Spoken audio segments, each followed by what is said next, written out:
Assalamualaikum warahmatullahi wabarakatuh. Jumpa kembali dengan Aininjaz. Seperti biasa, Aininjaz bagi-bagi informasi seputar pengalaman dari apa yang kami alami, berbagi pengetahuan dari apa yang kami ketahui. Oke, jika konten ini ada manfaatnya, silahkan ambil dan terapkan. Jika tak ada manfaatnya, abaikan saja, anggap saja sebagai hiburan. Oke, konten sekarang ini sebagai berikut. Baik, dalam konten sekarang ini, dalam kesempatan baik ini, ya, kita akan share, kita berbagi pengalaman, ya, untuk mengatasi permasalahan AC yang selalu gas freonnya itu habis atau berkurang, ya. Ya tentu dengan berkurangnya dari standarnya gitu ya, dari standar tekanan PSI-nya itu akan menimbulkan ketidakdinginnya AC tersebut. Oke. Ini pengalaman yang kami share ini mudah-mudahan bisa bermanfaat untuk teknisi yang masih pemula, apalagi untuk user sebagai pemilik AC untuk mengetahui permasalahan kebocorannya itu di mana, gitu ya.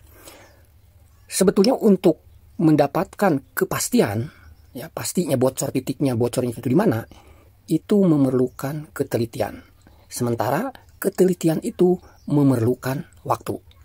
Oke, tahap awal yang paling mudah dulu, yang paling dianggap mudah dulu untuk memprediksi, untuk mengetahui adanya kebocoran adalah pemeriksaan di bagian penyambungan terlebih dahulu.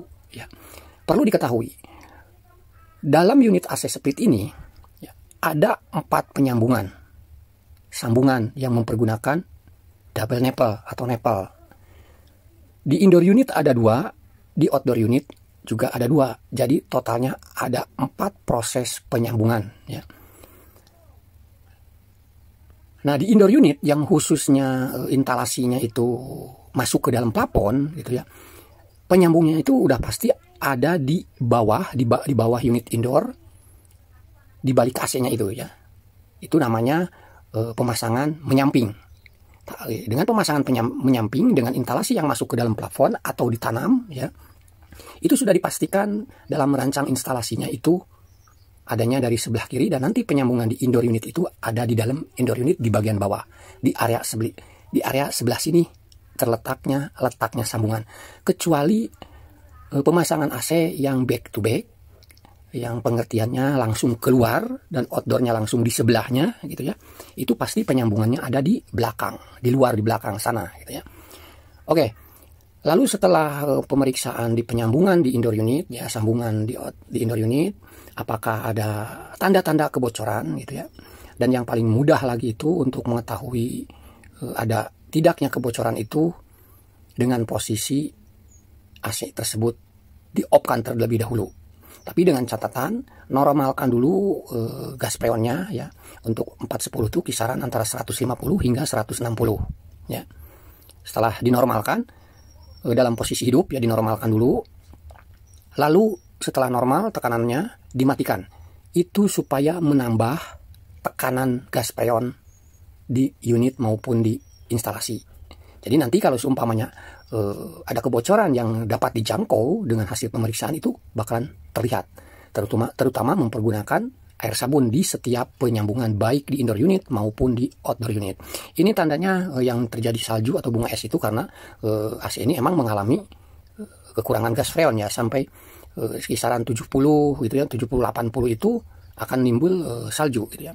Oke. Ketika di setiap sambungan baik di indoor unit maupun di outdoor unit yang 4 buah tersebut ternyata tidak ada tanda-tanda kebocoran, baik mempergunakan air sabun, apa ngegelembung atau tidaknya, atau dengan secara kasat mata apakah ada basah sedikit oli gitu ya. Ya siapa tahu olinya tersebut emang tidak keluar gitu ya, tidak ikut gitu ya.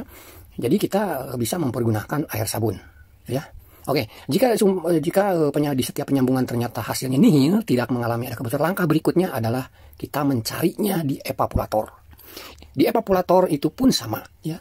Secara kasat mata, kalau seandainya oli tersebut sudah mulai turun ke area indoor, ketika evaporator mengalami ada kebocoran, tentu akan kelihatan antara basah air dengan basah adanya oli atau minyak. Itu sangat beda sekali ya. Bisa kelihatan di elap pun tetap masih kelihatan seolah-olah basah terus. Itu kalau ada kebocoran di evaporator. Kalau gas freon yang keluarnya itu dari kebocoran tersebut bersamaan dengan oli, ada sedikit oli, pasti akan kelihatan secara kasat mata. Tetapi kalau seandainya masih meragukan lagi siapa tahu oli tersebut tidak ikut terbawa, kering saja. Untuk memastikannya lagi, mau tidak mau indoornya tersebut tuh dibongkar, dipretelin, gitu ya, dipretelin, dikasih tekanan, direndam di air. Itu hasil yang 100%-nya antara ada bocor atau tidaknya seperti itu, ya.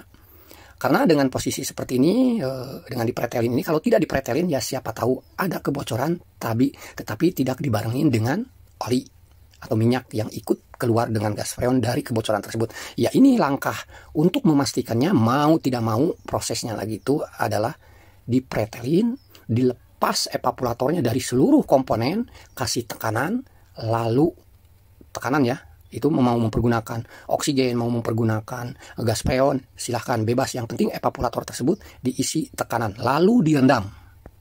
Seperti dalam video ini kita rendam. Nah ternyata di sini pun hasilnya nihil. Ya, hasilnya nihil di evaporator. Kalau ya untuk di bagian outdoor kondensornya itu tidak perlu dipretelin supaya seperti di evaporator. Karena evaporator itu sifatnya itu kering ya, benar-benar kering karena kondensor itu kan menghasilkan udara panas. Maka di area kondensor di bagian outdoor ketika ada mengalami kebocoran di area outdoor unit, bukan di nepelnya ya, di area dalamnya itu, baik di kisaran kompresor, pipa-pipa di bagian kompresor maupun di kondensor, ketika ada mengalami kebocoran itu sangat mudah dilihat. Karena apa? Seolah-olah kayak selalu basah. Ya. Itu kalau untuk di outdoor unit. Oke, sekarang kesimpulannya untuk masalah kebocoran tersebut, di 4 sambungan hasilnya nihil, tidak ada mengalami kebocoran. Di evaporator juga sama, nihil, tidak mengalami kebocoran. Di outdoor juga sama, semua nihil. Jadi kesimpulannya, yang mengalami kebocoran hilangnya gas freon itu adalah pipa instalasi. Di mana pipa instalasi? Pas kebetulan AC yang kami kerjakan ini, instalasinya tersebut masuk di dalam plafon. Di dalam plafon itu ada lantai lagi, tentu itu tuh adalah coran. Berbeda dengan yang plafon langsung atasnya itu atap, kita bisa masuk ke dalam atap di bawah genteng.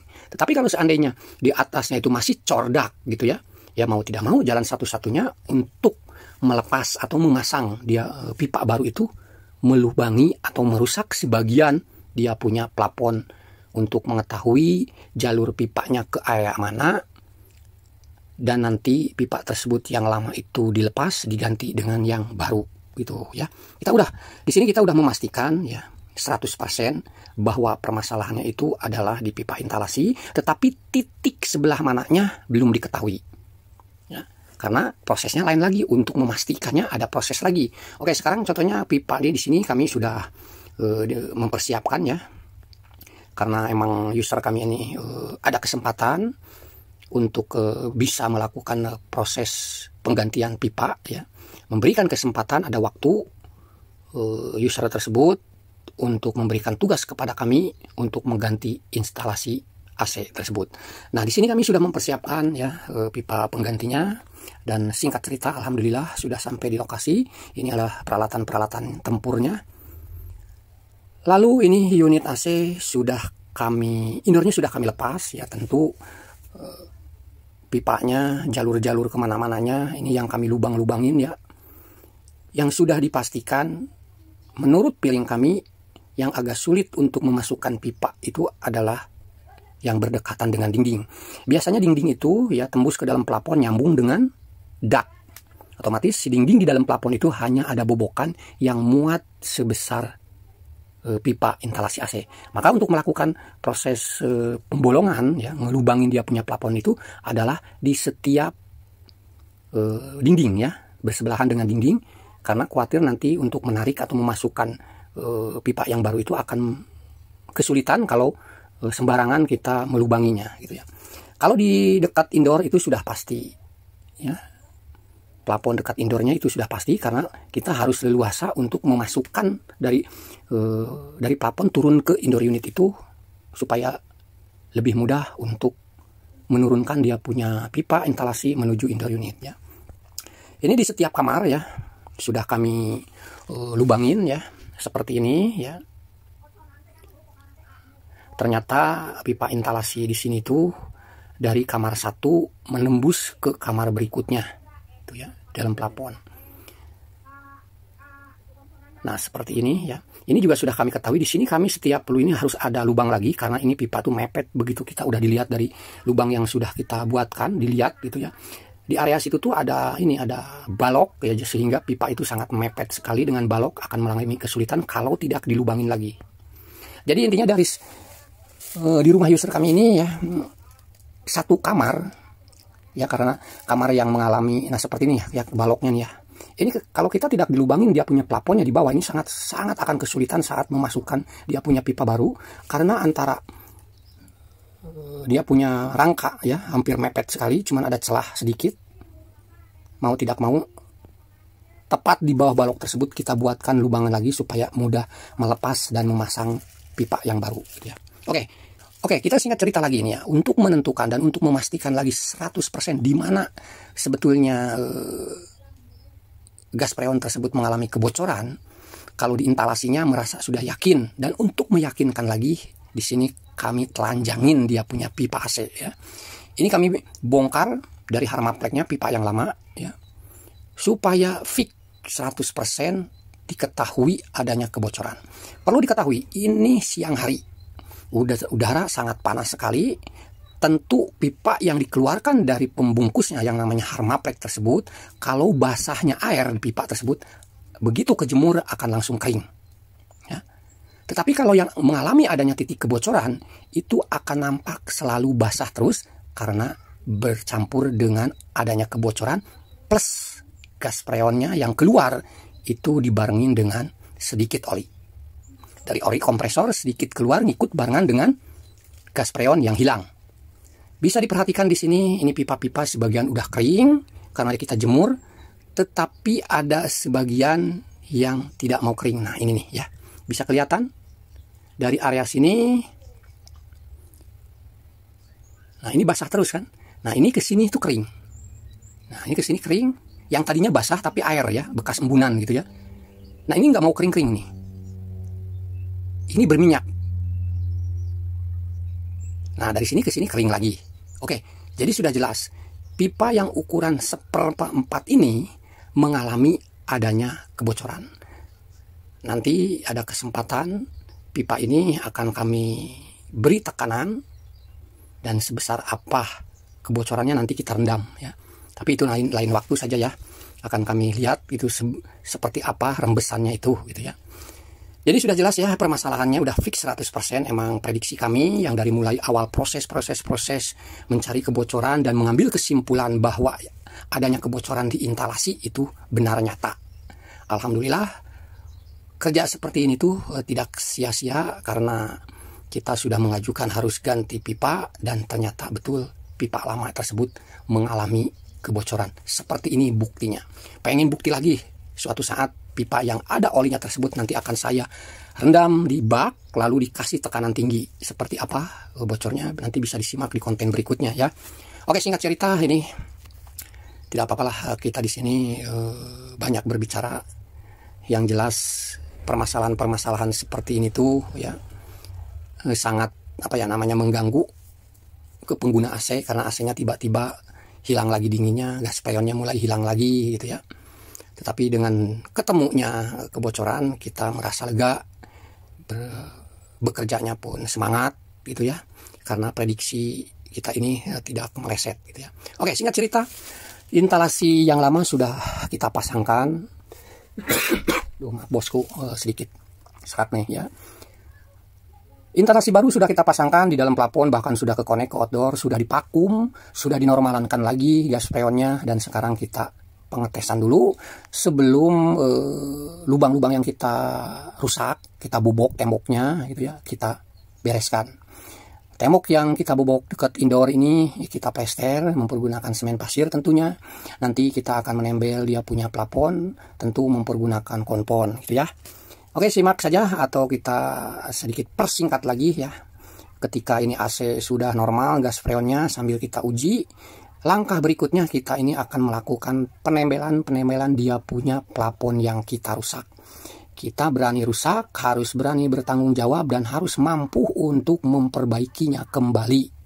Ya, dengan seperti ini, dengan proses seperti ini, di sini kita tidak perlu banyak orang berkerumun untuk melakukan pekerjaan tugas seperti ini.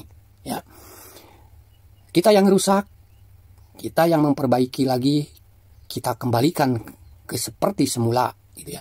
Ini adalah proses penembelan plafon yang kita lubangi.